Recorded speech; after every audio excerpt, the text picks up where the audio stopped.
Mike's not here with us again. Was he full and slipped on this time? He's Or was it an intentional insertion gone wrong? Well, he was. He did tell me that he's going to be with us this evening. But he's having some problems sitting on the chair. So I think what he's done is he's got like Billy's, like like the rings that you have. Yeah, And the pile. I think yeah. Oh, he's here. He's here. Hang on, he's just getting in position. Oh, he's with us. You absolute toss pots. What have you been saying? Is that more comfortable? I had enough of you last week. Is that better for you? You seem a bit You feel a bit better now? I will, but just bear with me a second. Yeah, it does.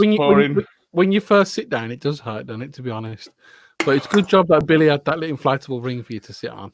Oh, do you know what? As well, when it was having the stitches put in, that was the bit that. Do you know what? On a serious note, I actually got 2 messages asking if I was okay. I was like, "Are you serious?" How's your butthole? Yeah, literally, it was great because Danny was like, "What are we going to say? What are we going to say?" And I was like, "Leave it with me. I ain't got a fucking clue what I was going to say."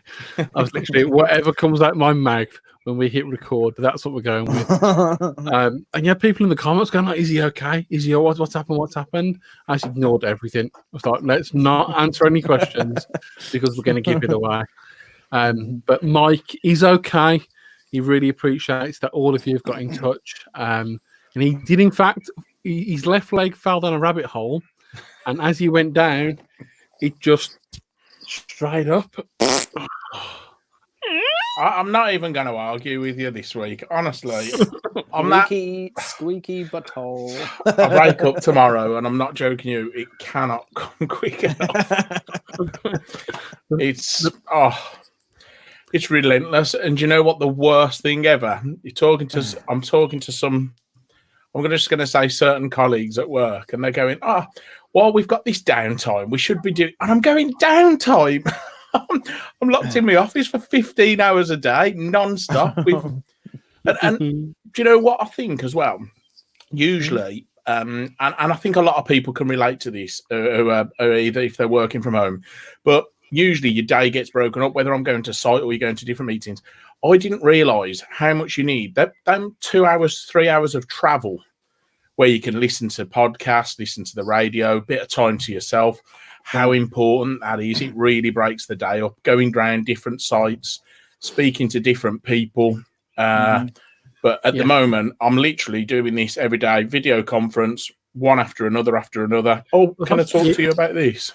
You get that engrossed with things as well. I know it's a completely different thing, but when I'm editing the podcast, sometimes I can be sitting there and I think I've literally been at the screen for like 20, 30 minutes and I haven't. Yeah. It's been like 2-3 hours.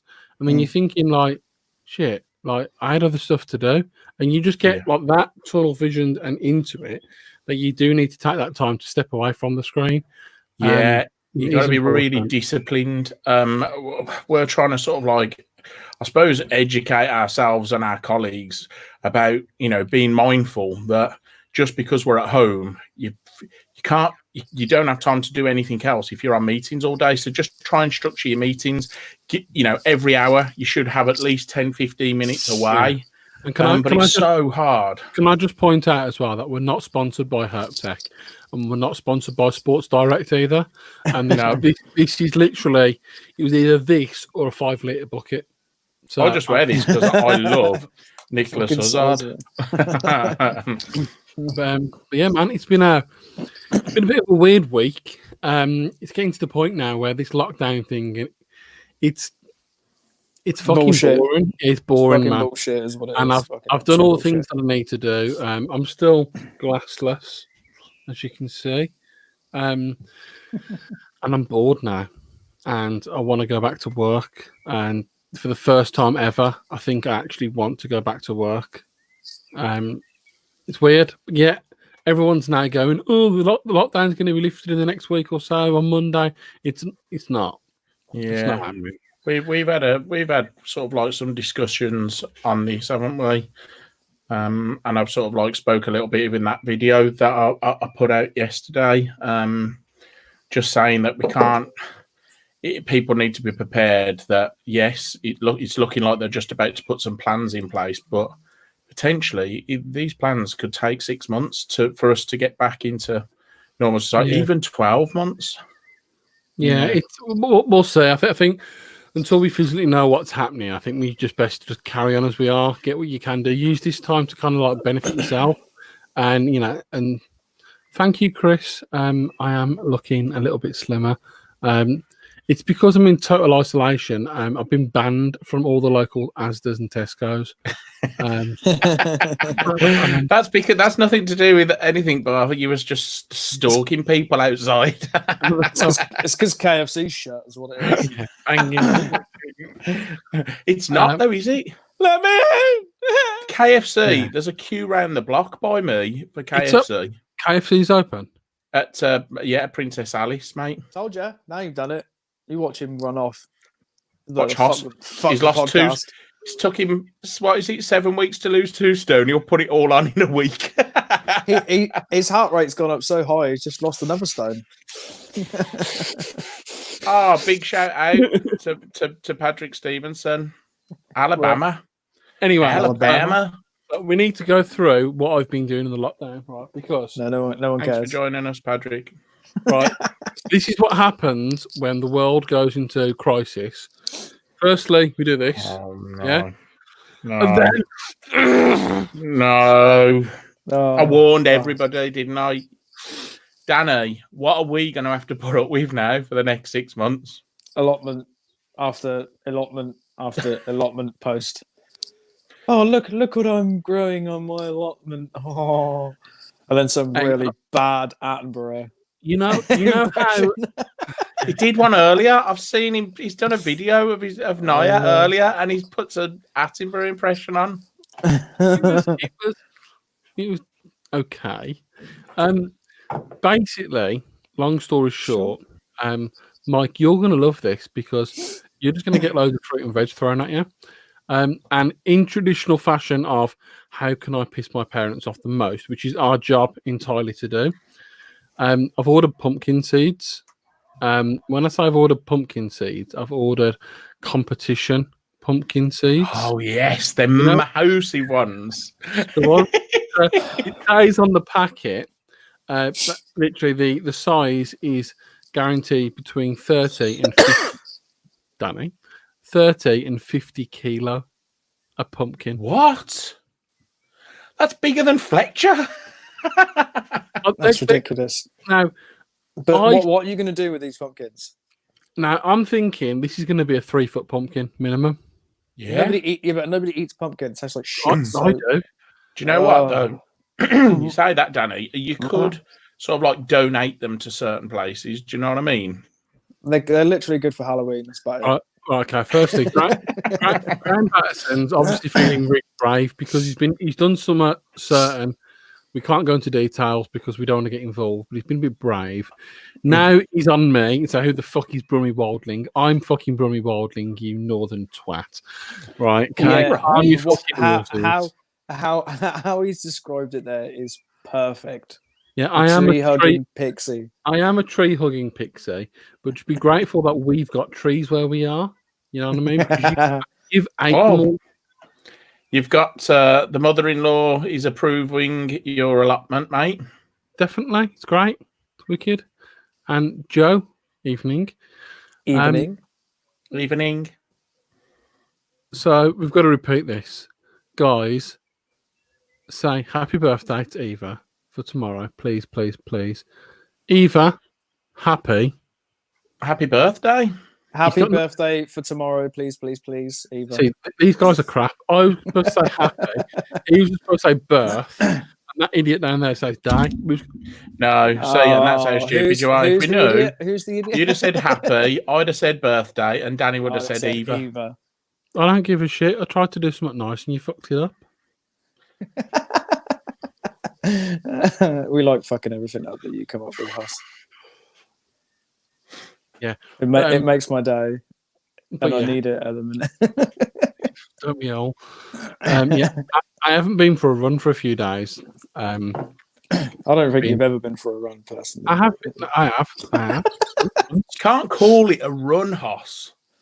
It's a dad. It's one of them dad walks, you know. It's ever so slightly quicker than your dad trot. It's not a walk. Trot. I haven't been. I went the other day, and to be honest, I finished the session, but I didn't want to. I wanted to go home. There was that many people at the park. It was ridiculous to the point where it was like dodgems. Like I'm trying to run, and I struggle to run a straight line as it is. You know what I mean? But it's like, yeah. So it is rubbish. Do you know how you define a walk from a run, Hoss? Whether you die at the end of it or not. No. Whether you can hear Hoss coming like the fucking T-Rex in Jurassic Park. No, you can do that if it's walking or running, mate. You can hear him coming. Hoss is running. So when you're walking, and obviously there's athletes that are proper walkers, at least one part of your body must be touching the floor at all times. When you run, there is an element where both feet are off the floor. So I don't think you've ever run, Hoss. Gravity wouldn't allow it. Right, so technically, He's thinking about it. my feet aren't touching the floor right now. All right, so am I running? No. Yeah. In your world, yes. That's like yoga. That hurt. See, he hasn't run. Are you doing? Have we got anything to talk about from a reptile point of view? I I wanted to mention something today, and it's quite funny what happened. So I was going to bring up the fact that a royal python has been found in Halesowen. No. Let's not get into that. Right. Hoss got blamed for losing a royal python for a boa constrictor. Firstly, right, don't have a royal python. Don't live in Halesowen, right? So we'll start right there. So I get sent, and then I got sent it and tagged in it a few times because I'm kind of local to the area. Now, why they didn't message Mike? In fact, I reckon they did message Mike, and Mike just went, Hoss will sort it. No, mate, I'm busy at the moment. Can't see it. Got time Doesn't to matter. read my messages. Yeah. So I messaged this woman saying that I'm willing to hold the animal until we find said owner, or we can try and rehome it, or whatever. And I put on the status, drops you a message me back. Then some random idiot goes absolutely. Well, she tears me a new one, good and proper, and Well done, that lady. I mean, like full anti-animal rights, like gone in on me. And to be honest, I'd have lost. Like she went in hard. Apart from one, she jumped to conclusions. It's not my animal. Right, she was going on. How dare I even have an animal in captivity, but not even be able to give it a correct, secure enclosure to let it free roam and cause damage to our ecological system? And yada. Not me, not mine. That's number one. Secondly, you named it as a boa constrictor. You thick idiot! It was a raw python. Like, Oof. Oh, so that's a bit savage. Any more? Are you done? She was nasty. Should Really we go nasty. on to keeping giants now? Don't drag yourself down to that level, though, Hoss. Keep your level up here, mate. Yeah. Yeah, and whilst we're on the topic, Danny, thank you. This isn't aimed at anyone in particular or anything, but we all do things. We all do things differently. We all have different opinions and whatnot. And we live in a world where you call someone out, you say something, and everyone else jumps on the bandwagon, and they all get involved, and we have the same argument again and again and again and again. And quite frankly, I'm sick of it, and it's boring. Like we know reticulated pythons shouldn't live in small vivs. We know the giants really possibly shouldn't be kept by most people, and they should have larger enclosures. We know this. But there's a way of doing things, a way of saying things, and what the hell, man? Just can we have a new song? But also, just to add to that though, I don't like going off the back of it. I don't really think it's the people keeping the animals that are the problem. If that makes sense. The animals are there, so they need to be kept. the animals there need to be kept. You know. Yeah. See, it's what we do with them. It's the breeding we need to target. Yeah, yeah. So people are producing these animals. I don't breed for ticks. What they have 30, 40, 50 eggs ago. A bit, really big. Well, usually like a minimum of like 20, 25. Yeah. So there's a lot of them being bred. There's a lot of people breeding them. So then we've got countless amount of ticks, and shops and people turning around and saying, you know what, we're not going to be part of that anymore. Hands up, great, that's fine, right? Yep, fair play. Yep. I like retics. I don't have a retic yet. Well, soon. But I don't plan on ever breeding them because I just don't want to be part of it, and that's cool, whatever. But people own them already, and maybe their moral compass wasn't as strong or whatever, or they got different moral compass or whatever, and they feel that X, Y, and Z enclosure is okay, or is okay at minimum. Now, whilst they should all have massive enclosures, in my opinion. Look at Mikey smiling because he knows I'm digging myself a hole right now. No, I'm smiling at some of the comments. Yeah. Yes, just but don't spill your tea. You'll give us a new global crisis to worry about. Literally, at minimum standards, we shouldn't be keeping any animal at minimum standards. I understand that, and that is my ethos as well. However, like we're all reptile keepers together. Let's try and educate each other. Let's try and talk, and especially I think it was aimed at they're a rescue, and but the thing is as well is there's giants out there. They're obviously being kept. People are getting these animals to a certain size and going, "Fuck that, that's too much." Yeah, 100%. They're either going here to a rescue or here to a park to die. And you know what? That's the two choices. Did that about 4 years ago. I had a mainland retic, a male, and I bought it from a local pet shop, and I had all intentions of keeping it until it croaked it or it croaked me, one of the two. And then I kind of realised this needs a lot of room, like that you possibly can't get. I don't want to give it a 63 or an 8 before. I want to give it more. So I can't do it more. I can't give it more. So let's find someone who can, and I move the animal on. Now, which is fine. The thing is, I've been there. Yeah, but the thing, that's totally understandable. You know, we're not judging anybody who wants to rehome an animal because you want someone to give the animal more. That's great. In my opinion, I've done it. We've all done it. Everybody does it. That's, you know, we're totally not judging that. But the thing is what happens is if this animal,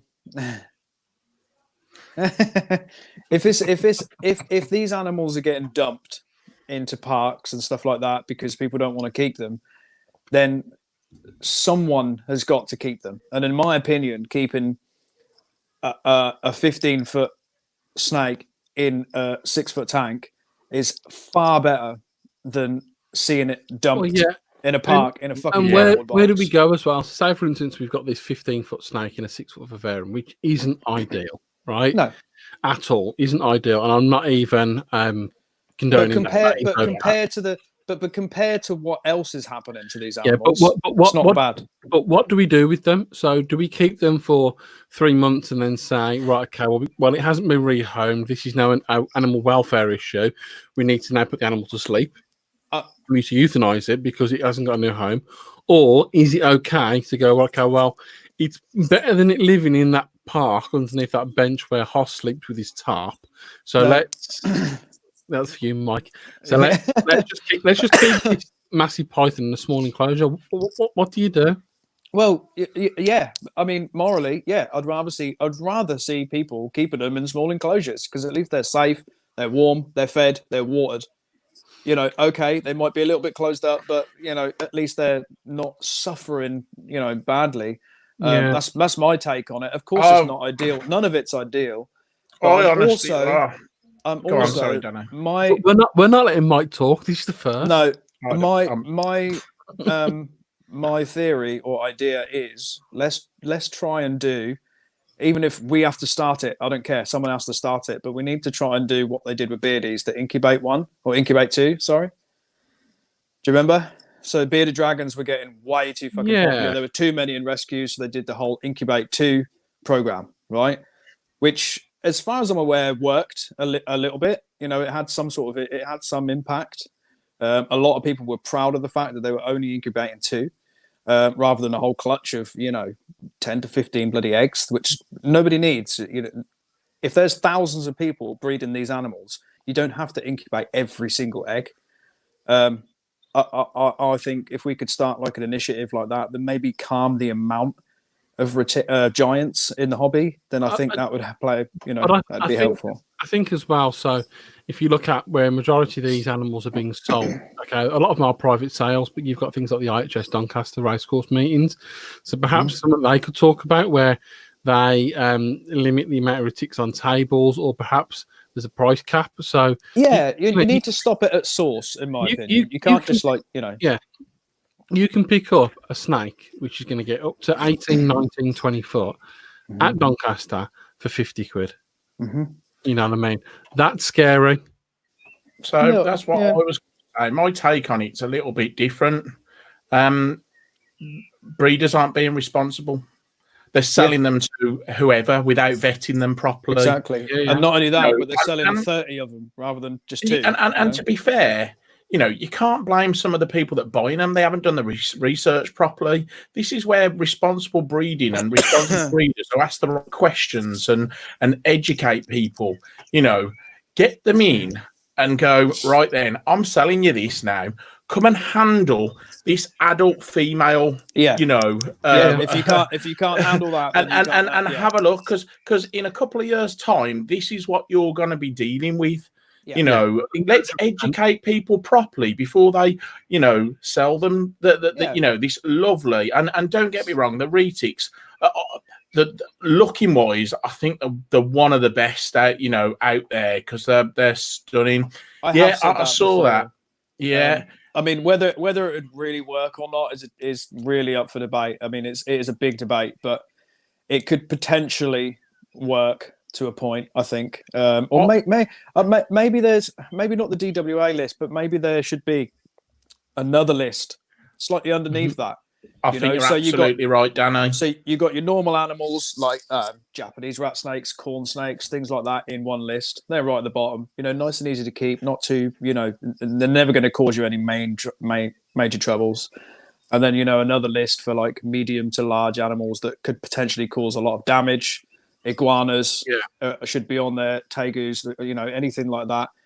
Large snakes, blah, blah, blah. And then, finally, the large. So we've got an episode coming out which Mike wasn't on. It comes out next Monday, and we're talking to a reptile keeper from Australia Zoo, and he was discussing about how they have their system. So obviously they can only keep native animals without a zoo license over there. So they can only keep native animals, and you have to have a license. So the government over there want to know who's got animals, where they've got them, and what they're keeping, and to be able to kind of like keep certain species depends on what license that you kind of like go with and whatnot. So again, that is absolutely perfect, and I would happily pay for a license myself. I know many people would, but we've got rid of the dog license now. There is no way that's going to come in. It's going to cost them way too much money, and it just wouldn't be supported, and it would literally just throw the hobby underground. You know what I mean? It's like look at it now. We've been in lockdown for how many weeks now? Right, non-essentials. There are still reptile shops selling animals. There are still private people meeting up and doing safe transitions, apparently, whatever. None of that is essential. Buying bulbs, substrate, food, that kind of stuff, maybe even enclosures, that's essential. But we've been told for no non-essential travel. Now, I'm a hypocrite saying this because I have been out. I went to home base the other day and I put some trellis in. That wasn't essential, but whatever. We can't even abide by those rules when it's in a lockdown, this kind of situation where it's a whole world crisis. So to be able to turn it around and go, okay, reptile keepers, you've got to have licenses. Everyone's just going to do that.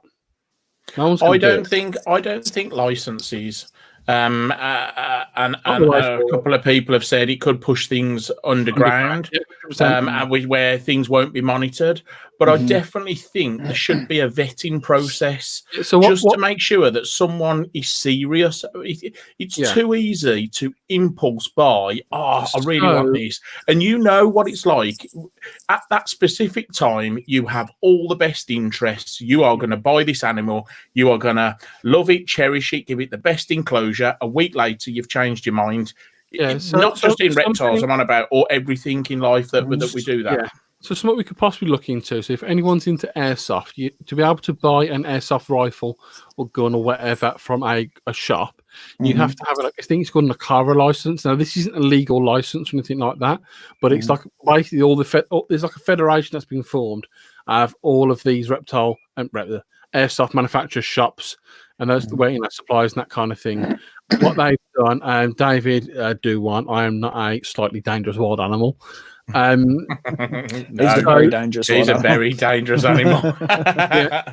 So basically, you have to have this license, and to be able to get this license, to be able to buy one of these firearms, you have to go to a registered centre, and you have to attend so many sessions of airsoft play there, and you get a stamp. I think you've got to go there 5 or 6 times just to show that you've got an interest and this is what it's going to be used for. Then you get your license, you've got your stamps, you're all happy, you're a full Akara member.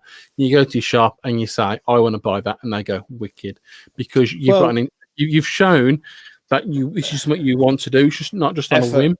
Yeah, effort, and you're willing to put money into it because they obviously cost money. Yeah, we can't physically bring this into place because it won't ever be made legal, but it's something that maybe shops up and down the country or certain breeders or societies could put in place just to show, and again, if you're a giant python or whatever reptile breeder, just to show that you are a reputable breeder and you are part of this federation system or whatever. It's definitely food for thought. I think there needs to be like a 5-step ruling that each breeder needs to follow when vetting people. You know what I mean? But also you've got the problem where there's some shops, not all shops, definitely not, but there's still some shops that don't give a fuck. They'll sell whatever to anybody, whether they've done any research or not. Look at this lovely retic. It's only again, you've got shops out there that are willing to sell an animal still without a thermostat and proper setup. So I think it's us as hobbyists who know right from wrong to kind of like either chew their fucking heads off to make sure they're doing it properly, contact officials so they get closed down because of animal welfare, or physically just educate people ourselves. And there are some absolutely amazing shops out there. We've all got pros and cons in this, that, and the other. And again, we need to start working together as a team, as a hobby, and rather than be on each other's backs because he did this and he done that or whatever. It's just nonsense. It's nonsense, man. I think a starting point, right? And Danny will know this. If you want to go and work on a construction site, right? A proper construction site, and I'm not talking somebody's back garden or everything. Yeah. You will need your CSCS card, right? Yeah. You apply for it. You go in and you answer a multiple choice. But you need to do a bit of research on how sites work. What to do in the event of an emergency. Some real key things that working on a site you'll need to know. They could do that with reptiles. Well, I personally think instead of just making it reptiles, it should be animals. In general, so if you want to keep animals, an animal, They also that'll also go towards the whole renting system, and pretty much every single renter in the whole country is like no pets. Yeah, well, no, hang on, that's not fair. And Dana, you're absolutely right there. We're talking about large pythons. Large dogs are just as as dangerous, if not more dangerous. You might find our current situation might have some form of impact or some start of a path anyway. So you've got this coronavirus, and I shouldn't laugh, that's been formed from animals and wet markets and so forth. That's what you think. Wow. Let's not get into nearly. So this is the trade of wild animals, aliens. This kind of thing. So you can imagine the likes of CITES and all that are in charge of moving animals around, whether they should be allowed or what not, what needs paperwork and what doesn't. They're having an absolute fucking mental breakdown over this. And certain countries have already said that they're going to, limit or make it more difficult to move animals around the world, that kind of thing. So if all of a sudden that kind of licensing does come into place, and then when the animal does move, that's going to need paperwork to say where it is, because obviously they need to know where it is and whatnot because of import. So that could possibly be the process and the start of it all. I'm talking like I know what I'm talking about here. I really don't. No, but again, to be fair, it's how it's worth policed. saying. It's how it's policed, and the problem is every kind of step toward legislation we go, even though yes, it probably will make a difference, it also puts a penny in the idiot of the aunties and helps them out as well. If we're licensed, then it's so, or if it becomes legal, it is so easy for them to now go, whoa, we've got this scientific evidence, this, that, and the other to prove this shouldn't be this. And then all of a sudden we lose something, and then we lose something again and again and again. And the next thing you know, Danny's not allowed to keep pet goldfish anymore, and he's going to be really upset. I hate fish. But you know what I mean? It's so it's kind of like what do we do? What do we do? We police ourselves, and we give each other a kick up the bollocks every now and again. I don't know. I think there's going to be pros and cons to like anything like that. But for me, seeing something like that, like a big licensing system, some way, shape, or form, nothing too crazy or nothing too harsh on people. But I think the pros will always outweigh the cons. Obviously, Joe's all over this tonight, but the Lacey Act in the States, that's caused so many issues for them. You know what I mean? And, and there are people over there that do breed for a living, and it's caused absolute mayhem for them. And that's the problem, because there is genuine, decent people out there. If you look at Garrett doing this and doing it responsibly, and they're ultimately the ones that are getting the kick in the balls for doing it properly, and it's the ones who are doing it underground that are out making all the money, not attracting any attention in that type of way. It's a tough one. If you look at people like Garrett Hartle, who's specialises in super dwarf ticks, trying to make them as small as possible. He's got adult breeders that are 5.5 foot, 6 foot. You know what I mean? And that's what he wants to do. He wants to make them small. He thinks they're amazing animals, but he sees that there is an issue. So let's try and make them smaller so we can keep them. It does make sense. Yeah. But that again, I'm pretty sure whether it's a mainland super dwarf, whatever, super micro, nano, micro scale, het pied, banana, whatever. I'm pretty sure that would come under the Lacey Act as well. So even though someone is probably able to keep this animal safely or in a smaller enclosure or whatever, and again, what Yaz has just put up there as well, how much damage he's doing with that breeding them to make them smaller. Look at what we've done to dogs. I mean, I think there's always going to be issues when you're selectively line breed and stuff. There's always going to be potential issues. It's something you'll have to really be careful of. And I'm sure Garrett Hartle is.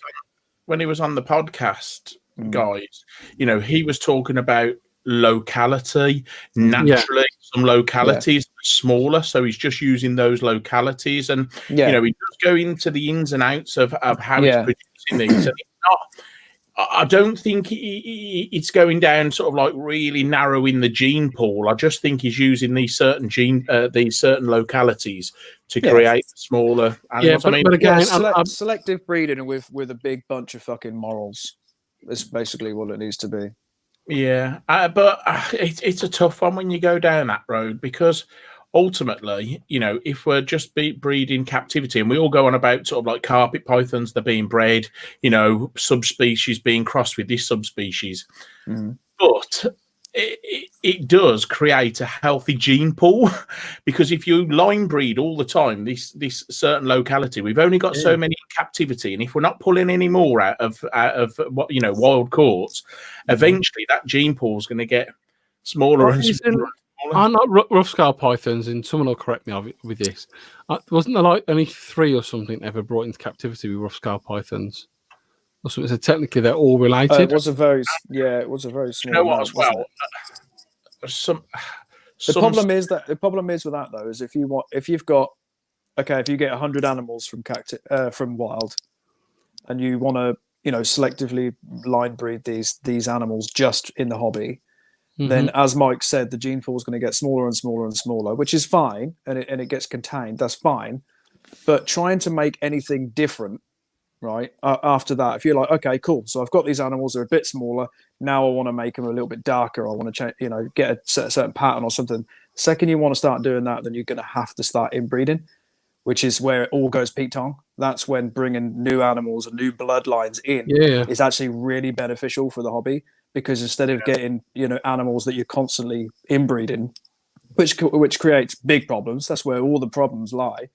You're bringing in new bloods and stuff, which is obviously the better option. And obviously, but it's a catch-22. You've taken animals from the wild, but what do you want to create? Do you want to go, okay, well, fine, no more giants. We're not bringing in giants anymore. That's because potentially they shouldn't be here.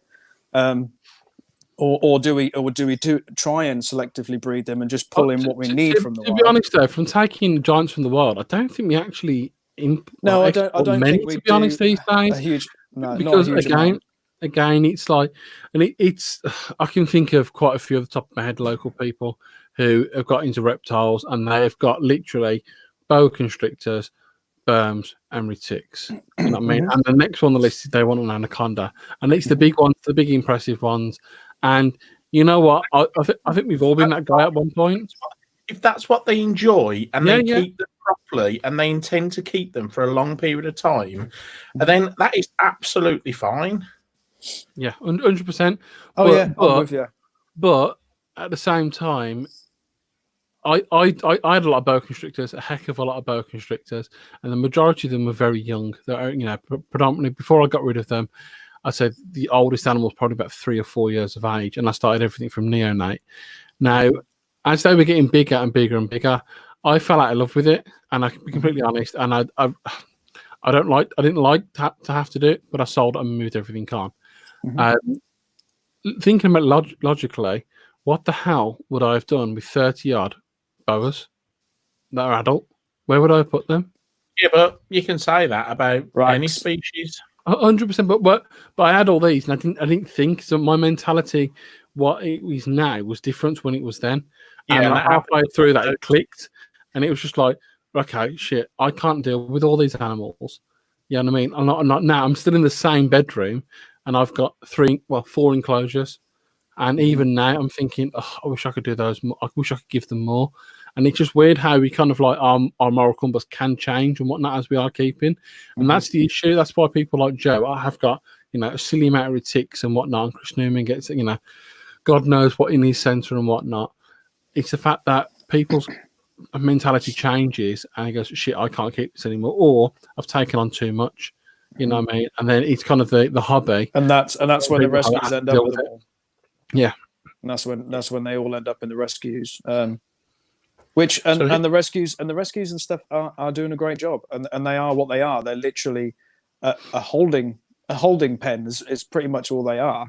They'll all admit that they're only there temporarily, and ready to go on to their new homes. But the truth is, I'm sure Joe and Jez will happily agree that they would rather see their animals, be rehomed into a 6 or 8 foot viv, which some might say is too small.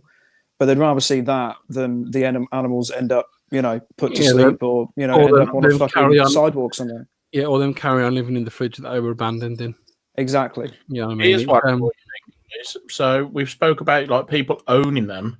So should the people breeding them be controlled a little bit better? That's where I stand. That's where I stand. That's my whole point. It's not so much keeping them; it's the breeders. The breeders need to slow down. Like they're producing, like Hoss said, they're producing like 20 or 30 eggs a time. That's too fucking much. You're oversaturating the market, and the reason why these animals end up in, or so many of the animals end up in rescues, is because it's so oversaturated. Yes, if you treat it like the police how they treat drugs and whatnot, it's all good going against the little whippersnapper that sells their 10 bag or whatever, but. They don't want that guy. Yeah, you catch that bloke, and you'll catch the next one, and then the next one, because they'll find people all the time. You need to get the people who are giving, who are controlling everything. It's almost like you have to allow that little guy to do his work. to be able to catch the person who's selling to him. And then you need to catch the person that's selling to him. And then you get to the top and you get to the source. And the source is always the fucking problem. The breeders are the problem. Now, yes, there's some breeders out there that are doing it really ethically, that, you know, they're really good people. Totally, you know, big respect for them people. But there's also a lot of people out there that don't really know, like, the repercussions of what they're doing.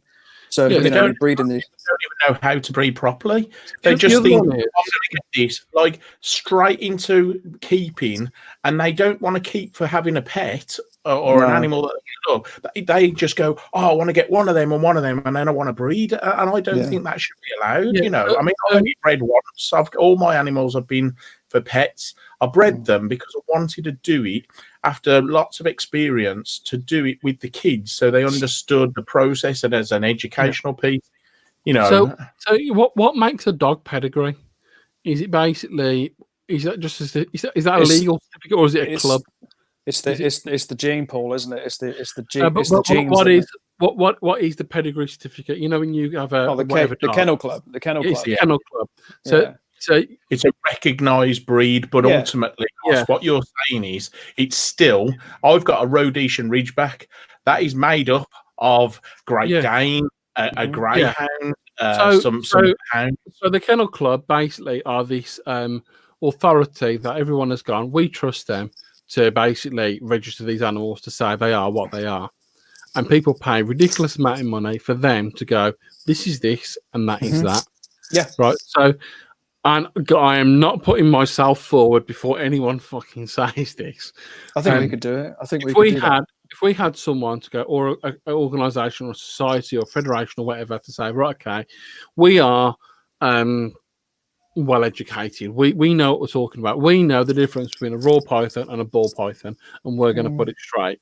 Ish. And Danny Wells has got his Sanzinia, so he comes to us and goes, right, okay, so you register your Sanzinia with us. We'll microchip them or whatever. That is now on our database. So anything you breed has to be notified to us, and those new animals are on the database. If you change hands, that has to come back, etc. So we know where the animals are. And then your Sanzinia that you've now bred have been sold to Mike. Mike's now bred them, and then Mike then has to get in touch with me, and then register. And eventually, if you do this with like everything, all can't of a help sudden himself. He has to put himself at the boss every single scenario, doesn't he? We have to report into us. Yeah. You've got this. I want a corn snake. Where can I find a reputable corn snake breeder with paperwork? Now, realistically speaking, the pedigree paperwork means nothing. It's a piece of paper. But it's saying that you've put your trust into someone and they've been trusted by the breeder or whatever to say this corn snake is a corn snake. Is that what we need to do? You know, that isn't legal. That's not government controlled. No, but also it means that breeder has had to jump through, you know, a good few hoops to get to the position he's in, to get the recognition as a certified breeder. And then also, I then think, to carry on from that, every breeder has to stick to a certain set of guidelines or rules. So if you are breeding retics, that's fine, but you can only breed a certain amount a year. Yeah. Instead of just putting your 30 females, you know, to breed every single fucking year, you know, and getting literally 300-400 eggs, that's too much. That's non-ethical, in my opinion, and that, you know, that goes against the guidelines. You shouldn't be doing that. It's not even just like snakes talking about.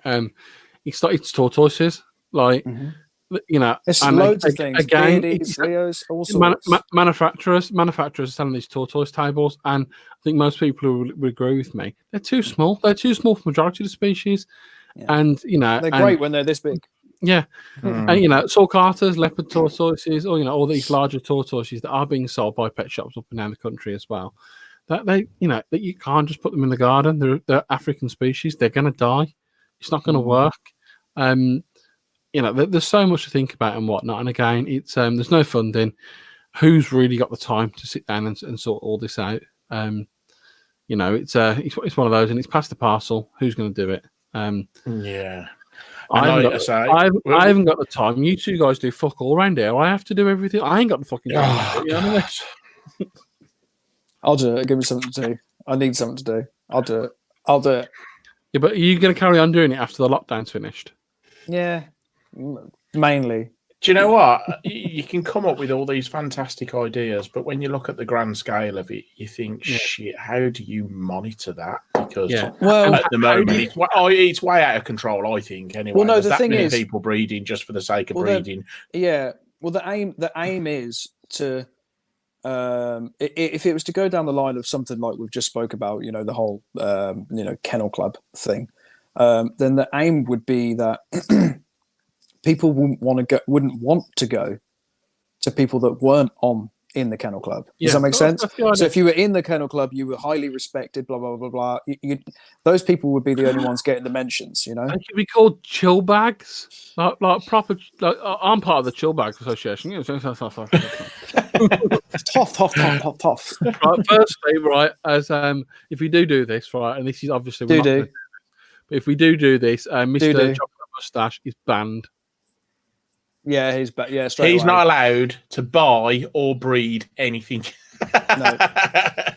And not until he grows the mustache back and changes his profile picture back again. He's got to put your latest profile. I want a decent picture of you tomorrow, right? And next week, I want to see a nice picture up without that dodgy mustache. You know, it's mad, isn't it? You know, but again, discussions are like this. No, we haven't started this today to get all high and mighty and go, people be going off. It's literally to get people thinking. You know what I mean? People make. Do you know what? Looking at the chat, Hoss, it's been brilliant. There's loads of suggestions, loads of ideas, loads of pros and cons, and that's what it's about. This is called a healthy debate. This isn't pointing fingers at people and trying to, you've done this and you've done. This is just a real nice, healthy debate, and I think this is called creating a community. Okay, yeah. So we all talk about and discuss things together, and we're here. Us three are here to say that there is always a different side of the coin. You know, it's okay. You've got your opinion. That's absolutely fine. Everybody's got their opinion. Mine's probably a little bit different to Hoss's. Phelps is probably a little different to mine. And that's why we work. Sometimes my opinion in the mornings when I go to bed on night is different.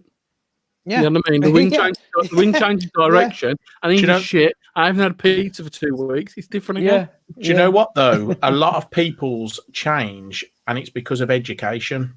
Yeah, they find out a little bit more and go, shit, I didn't think of that. And now I've heard it from that side. It's all about educating each other. And then all of a sudden you make, your opinion, my opinion, like you said, Hoss, from in the morning could be totally different overnight because you've spoke to someone. They've given you a little bit more education. Again, not to bring stuff up and whatnot, and again, without going into it, because me and you are going to end up punching each other again. But Jaguar carpet pythons. Your opinion isn't exactly the same as it was when me and you. No.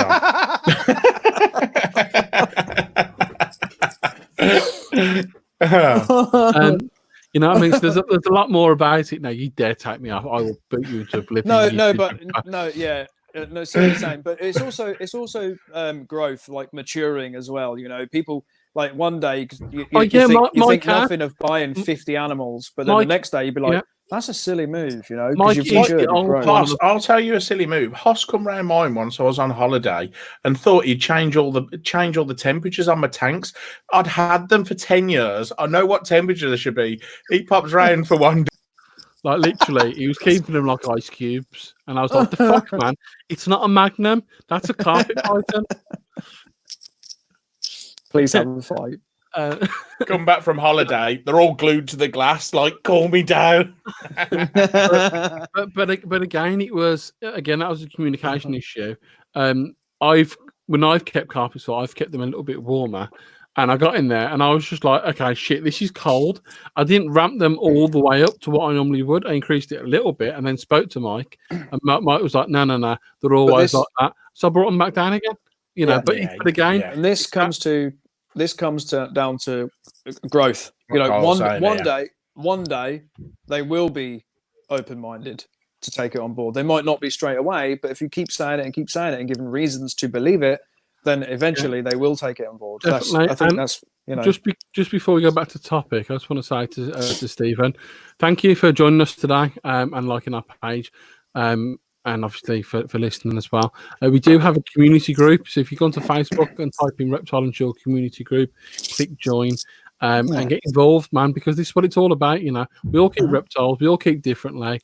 The three of us argue and bicker like children on how we keep our reptiles, but we're able to still be friends. You pair do a lot. I don't. I don't know. No, that's not because about how we keep our reptiles now, because we're quite open and quite you know what I mean? Chilled about how everyone keeps, as long as they're, you know, the animals are okay. You know what I mean? It's it comes to a stage where we need to start realizing that this is the hobby, that we're all in it together. It doesn't matter whether or what approach we want to take. We've kind of got to stand up, because there's a group of people out there that don't want us to do what we do. And if we are too busy arguing amongst ourselves, they're going to fucking take over, and then we can't keep goldfish. Yeah, we make it easy for them. Sometimes. We give them all the ammo they need on a regular basis. Yeah, also, that's great as well, what Yas just said. People are too quick to get butthurt when you try to offer better suggestions. Yas was involved in something to do with white tree frogs the other day, which I saw. And you know what? I'm not even reading that. You can't have any time, chocolate. Chocolate.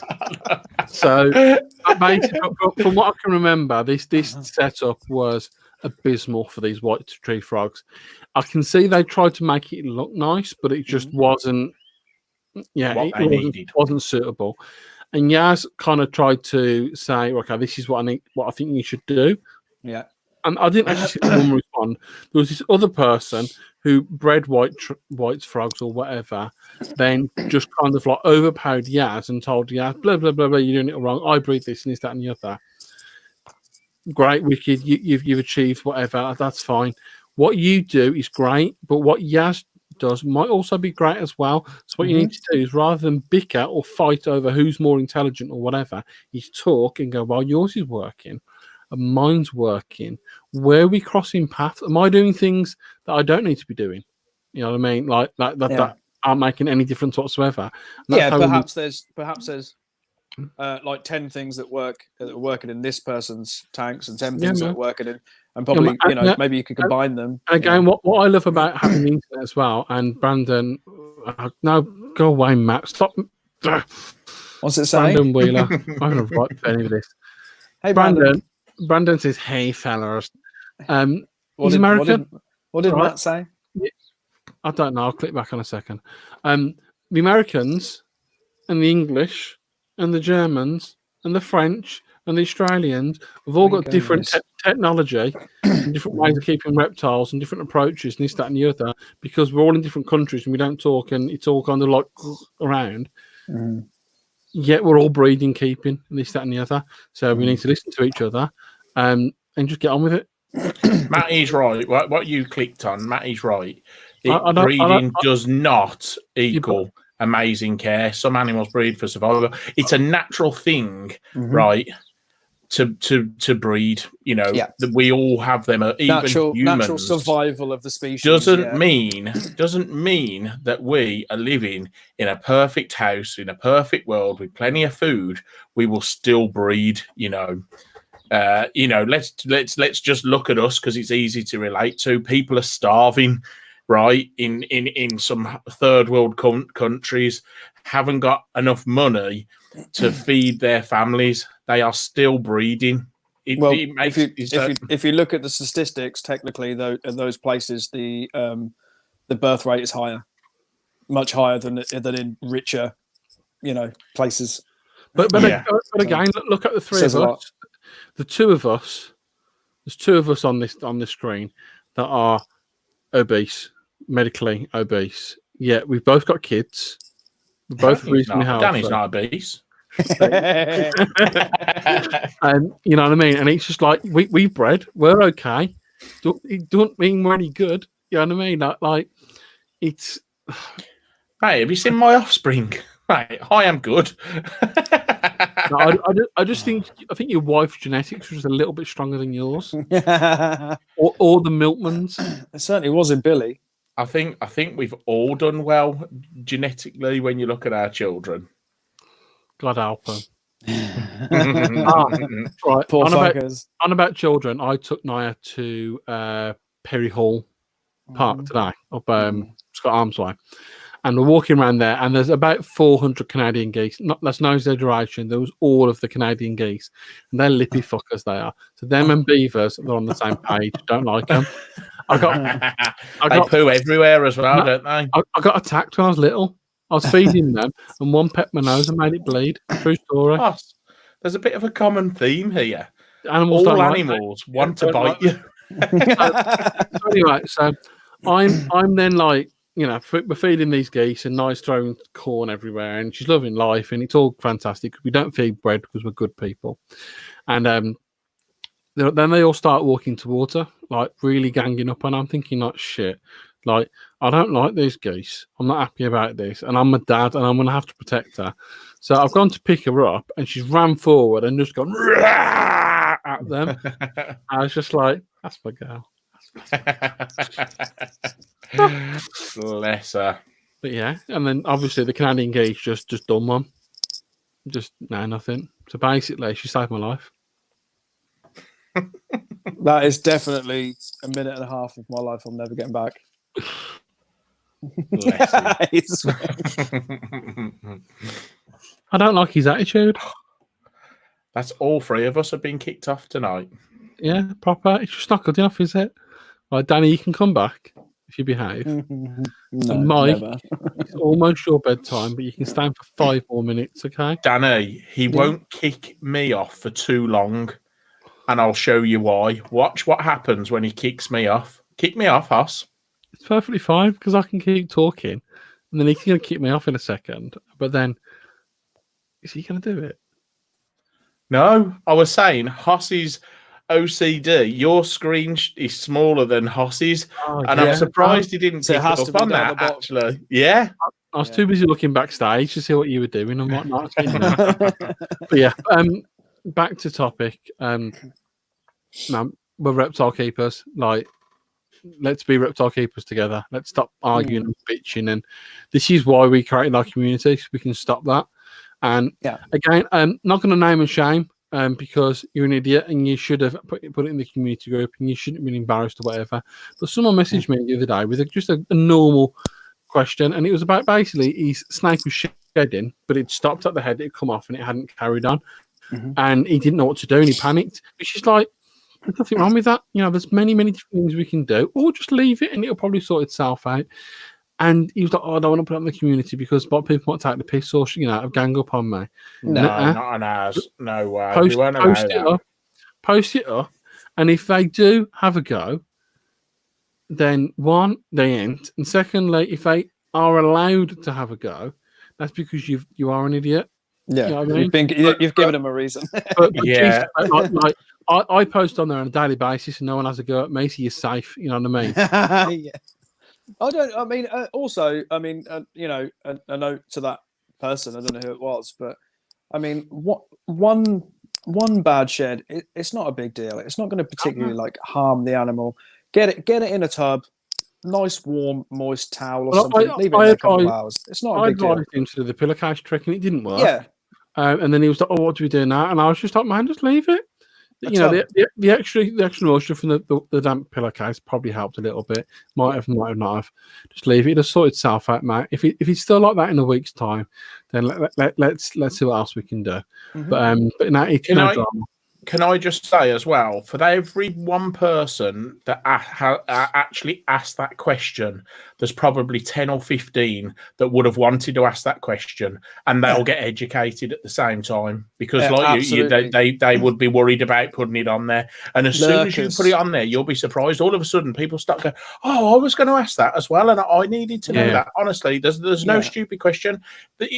You'll never educate yourself if you don't ask these questions. You'll go through life and think, "Oh, I just thought this was the right way to do it because I never asked the question." Yeah, definitely. You know, it's like, and again, Yaz has been an absolute. She's been an angel the last week or so. So my missus wants to keep frogs, That's what she decided. At first, she wanted Mike's carpet pythons because Mike's a bad influence, but she wants to get into frogs. So I said, wicked. And she's like, well, what do I need to do? And I was like, you need to go and do your research. You need to tell me what you want. Are you going to keep it and whatnot? And then go and get it. I ain't getting it for you. You know what I mean? I ain't getting involved. That's what you want to do. If you want help and ask me for it, then yeah, wicked. But I've only kept one species of frog. I kept them up Turner. And so I'm not the person to speak to, but I can put you in forward with people. But anyway, she's been talking to Yaz anyway, who's basically the frog queen. And they've been talking to her, and she's been really helpful, and she's not spoke down to her, or like put herself on a platform. She's related to her. She's give her advice on what she would do, but gave her other options as well. And that's how you should be with people. So Yaz, nice one. Awesome. Awesome person. We've just gone over an hour. Wow. Do you know what? Why does it last longer when we don't have a guest on? We wrap it on for so long. Do you know what? I really enjoyed tonight, though. This is why we started a podcast. Do you know what, though? Idiots. It was a real good debate. Like you say, if you read through the comments tonight, we couldn't put them all up, but there's some absolutely, fantastic debate going on in there, and that's what it's all about. We're losing Hoss by the looks of it, but yeah. Oh, it is absolutely. Oh yeah, he's frozen. Look at that face. Can you hear me, guys? I can hear you. Yeah. Okay, so my laptop screen has actually died and frozen. So I need to restart this.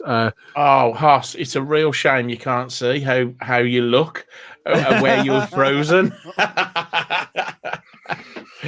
Okay, so guys, that sums up COVID-19. So basically, I can't do all the posh, put the links up for the websites and this, that, and the other because no access to screen. But thank you for listening. It's been wonderful as usual. Thank you for everyone who didn't do any of those stupid, made the fourth be with you and all that. Because of COVID-19, I had nothing on my news feed. Thank you. So if you want to help support our podcasting, even better. So if you want to help support our podcast, please head on over to our Facebook page or our website, which is www.reptileandchill.com. Come and join us on the community group. We did actually mention this earlier. It's a fantastic place. I mentioned it in my video yesterday. Everybody's in the same situation at the moment. So if you've got any issues, bring it up on the community chat. You'll be surprised on how many people will respond to that. If you need any advice, get it up there. If you've got anything cool going on at the moment during lockdown, share it in the community group because it's fantastic to see everything that everybody's doing at the moment.